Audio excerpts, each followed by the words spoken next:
Eu queria que você me explicasse um pouquinho, a gente entrar em outros assuntos, sobre o que é a dopamina.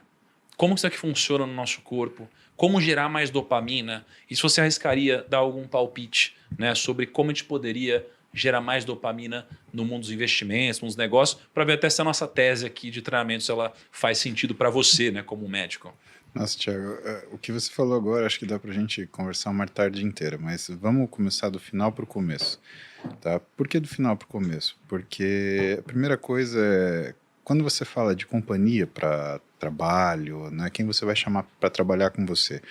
A gente fala de um conceito chamado core skills, né, que antes a gente chamava de soft skills, né, ou as pessoas dividiam entre hard skills e soft skills, né? Hard skills, aquelas habilidades, né, duras. Então, por exemplo, sua formação, seus cursos de pós-graduação, a sua experiência profissional. E aí os soft skills é a sua habilidade interpessoal, né, o quanto você consegue trabalhar em grupo, seu perfil de liderança, seu perfil de liderado, seu reconhecimento hierárquico, né? E dentro disso, o que começou a se perceber? Que já não fazia muito sentido você falar tanto nessa dicotomia, e que fazia sentido você falar numa coisa chamada core skills, que são habilidades imprescindíveis, né? Aquilo que é essencial, habilidades essenciais. E dentro das habilidades essenciais, ela justamente está a relação entre as pessoas, porque o que nós fazemos é a relação interpessoal. É isso que nós fazemos. Quando você fala do seu amigo de vendas, né, e você fala para que ele tem problemas em aceitação, por exemplo, e em rejeição, o que é uma venda não concluída? É uma rejeição. Então tem muito sentido quando você fala isso. E quando você fala isso, e eu levanto a questão do core skills, eu acho que existem dois tipos de pessoas que a gente tem que se perguntar, né, que está sentada à nossa frente, que a gente vai, por exemplo, fazer uma entrevista de trabalho. Você faz terapia ou você não faz? E eu te falo com muita sinceridade, eu faço terapia há anos, né, e para determinadas coisas, né, eu preciso de uma pessoa que não só entenda a situação, mas que ela entenda a si mesma. Por que eu falo isso para você? Porque quando você fala que você já fez dietas várias vezes, você sabe o que tem que ser feito, só que você volta a ganhar gordura, o que você está falando? É do conceito de dissociação cognitiva. Você sabe o que tem que fazer, mas você não faz. E por que existe essa, ou dissonância cognitiva, né? Porque a dissonância cognitiva é a escolha de cada um, né? Vamos colocar a escolha de cada um e vamos trazer para outra parte daquilo que você falou, que é, eu ensino as pessoas a aplicarem dinheiro, mas as pessoas não necessariamente, a partir daquele conhecimento, elas vão aplicar o dinheiro naquilo que faz mais sentido. Quando você fala isso, eu lembro de um cara que com certeza você deve ter lido, que é o Daniel Kahneman. Por quê? Porque ele é o prêmio Nobel por uma tese muito simples na economia, que é o valor do dinheiro. E por que é interessante isso? Porque até então, o valor do dinheiro, quem dava, né, eram tecnocratas que falavam assim, ó, 50 é 50, 100 é 100, 1 milhão é 1 milhão. O que o Daniel Kahneman falou? O Daniel Kahneman falou assim, não, isso não é dinheiro. O dinheiro para as pessoas é o quanto você tem perto do seu universo de conhecimento. Você ganha, sei lá, 100 mil reais por mês. E você perde uma nota de 50 reais. Quanto isso vai te preocupar? Você ganha 800 reais por mês e você perde uma nota de 50 reais. Quanto isso vai te preocupar? Você acabou de ganhar 100 reais para fazer um trabalho e você perdeu 50 reais. Quanto você vai se preocupar? Então o dinheiro, na verdade, ele tem um valor para as pessoas daquilo que é o universo de conhecimento delas e o valor daquilo que elas têm agregado em relação ao todo montante que elas têm.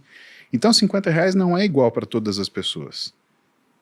Ele é diferente à medida que aquela pessoa lida com grandes quantidades ou não de dinheiro. Por que é importante esse estudo do Daniel Kahneman? Porque ele mostra que as pessoas elas vão agir economicamente de acordo com aquilo que é a cabeça delas, né?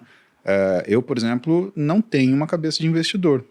Você falar para mim, como é que é o teu perfil de investimento?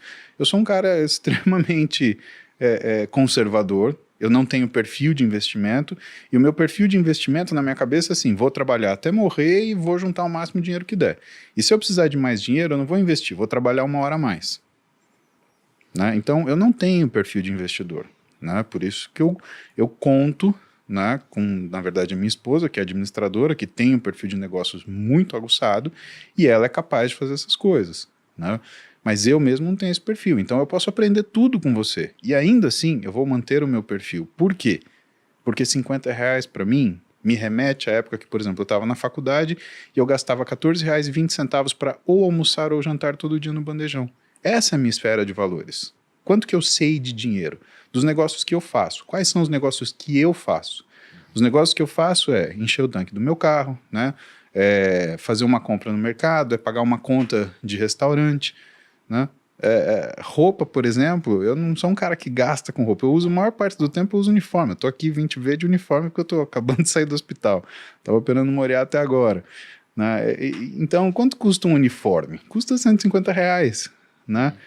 Quando você fala para mim, tem um tênis de R$5.000, eu falei, que isso? Esse tênis anda sozinho também, ele vai para mim nos compromissos. Né? Então, quando a gente para entender esses assuntos que permeiam tudo aquilo que a gente está conversando, a gente percebe que a questão é além do que é a dopamina, é como que você usa essa dopamina. Tem gente que usa dopamina para o bem, tem gente que usa dopamina contra o próprio bem. Quando você vê aplicativos como, por exemplo, o TikTok, ou então quando você vê o Reels do Instagram, ou você vê os Shorts do YouTube, o que você está vendo? Você está vendo uma tentativa de fazer uma adição, né? Então, você risca o seu dedinho, dopamina, dopamina, dopamina, dopamina. E isso é tão bem pesquisado que existe uma pergunta, por que o dedo é para baixo, por que não é para o lado? Por que é para baixo, por que não é para cima? Por que você tem uma música X?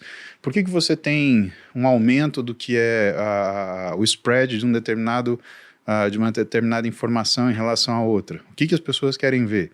Né? Tem gente que já tem uma teoria falando que o algoritmo, por exemplo, do TikTok, quando você vai para a China, ela dirige tudo para melhoria esportiva, sucesso no trabalho, desempenho acadêmico. E quando você vem para as Américas, é tudo para bobagem, é dancinha, é bunda, é pornografia, é bobeira, né? Como se isso fosse uma forma de você fazer uma engenharia social. Olha, eu sinceramente... Eu sou desconfiado dessas teorias conspiratórias muito elaboradas, mas eu entendo que existe uma cultura de um povo. E a cultura do povo é a forma que ela se relaciona com a própria dopamina. Né? Quem é a dopamina? A dopamina ela é um neurotransmissor, ele funciona criando a partir da sua iniciativa, né? Só que ele não sustenta aquilo que é a sua ação. Vou te dar um exemplo de dopamina. Por que uma das grandes brigas das empresas de restaurante é fazer uma entrega rápida por você? Você fica mais feliz quando você come? Exatamente. Agora, conceitua para mim esse feliz. Você fez um pedido. Qual é a melhor situação possível? Chega rápido. Chega rápido, porque eu tô morrendo de fome. Sabe por quê? Porque se demorar teu nível de dopamina baixa, você recebe o produto e você fala, puta, mas não tava com tanta vontade de comer isso. Faz sentido. Então, quando você tem um restaurante que chama McDonald's, por que ele tem tanto sucesso assim? Porque você pede e já come. Porque se você tiver que pensar na comida que você pediu, você não pediria. Se você fosse no McDonald's à la carte, muito provavelmente, se você fizesse o pedido e chegasse um hambúrguer para você, você não ia sentir tanta satisfação assim. Quanto é você chegar na linha, pedir o cara te entregar e você começar a comer a batatinha ainda em pé sentado naquela linha de compra. Isso é cultural do McDonald's. Pode olhar, todo mundo faz isso. Chega o lanche, chega a batatinha, a pessoa já começa a comer a batatinha. Dopamina, dopamina, dopamina. Então ela já senta já comendo, ela termina de comer, ela ainda quer comer mais durante um tempo. Ao passo que quando você desfruta de uma refeição, então você vai num restaurante do seu amigo que é chefe, que ele tem 2 entradas, 3 pratos principais, 2 saídas, ele te dá uma harmonização. O que acontece? Que você relaxa, que você faz o slow food, né? É exatamente o contrário. Você desenvolve uma outra coisa que você não tem com o McDonald's. Pense que você sai do restaurante fast food, dá 1 hora, você está pensando o que você vai comer. Quando você está nesse restaurante, nessas condições, dá 1 hora, você ainda está jantando, Thiago. E quando você termina de jantar, você não pensa mais em comer. Então, a questão da repetição, que a dopamina está ligada em relação ao que a nossa iniciativa é uma coisa que ou faz com que a gente tenha muita habilidade para realizar coisas, porque você se torna um sujeito proativo, ou ela te torna tolo, porque você fica pulando de estímulo em estímulo, de empolgação em empolgação. Então, existe a necessidade da gente entender que neurotransmissor também não é um inimigo ou é um herói. Os neurotransmissores, eles existem no seu neuroeixo, porque eles obedecem um equilíbrio onde você tem que saber acelerar e tem que saber frear. É que nem um carro. Um carro sem freio não adianta, você vai ter um motor, sei lá, 12 cilindros de 1000 cavalos. Não dá para andar se ele não tiver freio, porque você não vai parar. Agora, um carro que tem só freio não vai para frente, né? E o cérebro funciona desse jeito. Você tem que ter isso. O que é aquilo que define, né, vamos falar, as boas escolhas, né? E aí é uma coisa que, né, eu vejo, eu aprendo muito com Wesley Delanogar, que Já veio aqui umas vezes no sócio. exatamente, né? Veio comigo, inclusive, no Sócios, né?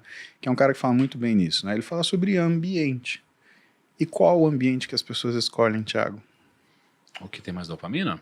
As pessoas, na verdade, elas escolhem ambientes, né, que são fáceis e convenientes. Uhum. Mais Onde confortável, né? Exatamente. O problema é que você associa um ambiente de conforto onde você tem dopamina, mas, por exemplo, você não tem serotonina. É gostoso você viver assim, nessa Só me define o que seria dopamina e a serotonina. São neurotransmissores, né? Eles cuidam de sinais específicos no nosso cérebro e assim, não é que eles têm uma função pré-definida, né? Então você tem o GABA, que é inibitório, você tem a serotonina, que está ligada à sensação de satisfação, recompensa, você tem a endorfina, que está relacionada a bem-estar, que é a que você aumenta a produção grandemente quando você faz exercício intenso, você tem a dopamina, que cuida do que é a sua iniciativa, e a sensação também de recompensa, né? Entre aspas, felicidade, aquela felicidade passageira.